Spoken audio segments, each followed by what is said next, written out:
آپ سے گزارش ہے ای طب چینل کو سبسکرائب کر لیں اور بیل آئیکن کے بٹن کو دبا دیں تاکہ ہماری ہر آنے والی ویڈیوز آپ تک پہنچ پائے۔ السلام علیکم، میں ہوں آپ کے ساتھ حکیم سید اسلم شاہ۔ ناظرین، تکلیف کوئی بھی ہو انسان کو ہلا کر رکھ دیتی ہے۔ ہڈی ٹوٹ جانے سے درد مسلسل اذیت کی کیفیت میں مبتلا کر دیتا ہے۔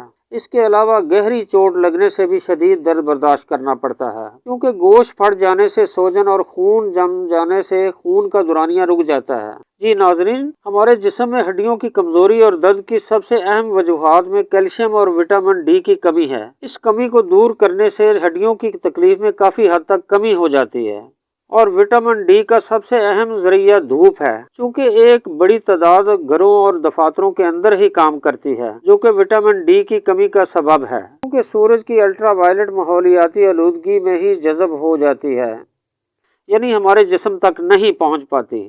سورج کی روشنی ہمارے جسم کے لیے بے حد ضروری ہے، جو ہڈیوں کو مضبوط اور وٹامن ڈی کی کمی کو پورا کرتی ہے۔ جی ناظرین، لہسن اور سفید پیاز ہڈیوں کی کمزوری کو دور کرتا ہے، کیونکہ لہسن میں سلفر اور سفید پیاز میں قدرتی سماپ پایا جاتا ہے، جو ہڈیوں کو مضبوط کرتا ہے۔ جی ناظرین، 2 مجرب نسخے آپ کی خدمت میں ہدیہ کر رہا ہوں۔ نسخہ نوٹ فرما لیجئے۔ ہڈی ٹوٹی ہوئی کو جوڑنے اور یکجان کرنے کے لیے پھٹکڑی بریاں 50 گرام، ہلدی 50 گرام، رال سفید 50 گرام۔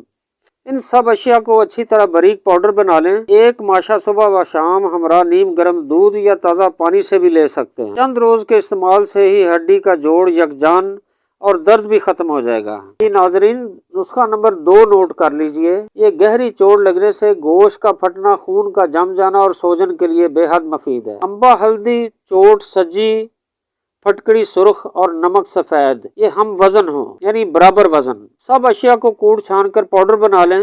2 چمچ تلوں کا تیل مکس کر لیں، یہ لیپ سا بن جائے گا۔ ایک تازہ روٹی گرم پکائیں، ایک سائڈ کچی اور ایک سائڈ پکی ہو، کچی طرف لیپ کر دیں اور متاثرہ حصے پر باندھ دیں۔ 3-4 روز میں ہی انشاءاللہ تعالی بالکل ٹھیک ہو جائیں گے۔ اپنا بہت سا خیال رکھیے گا۔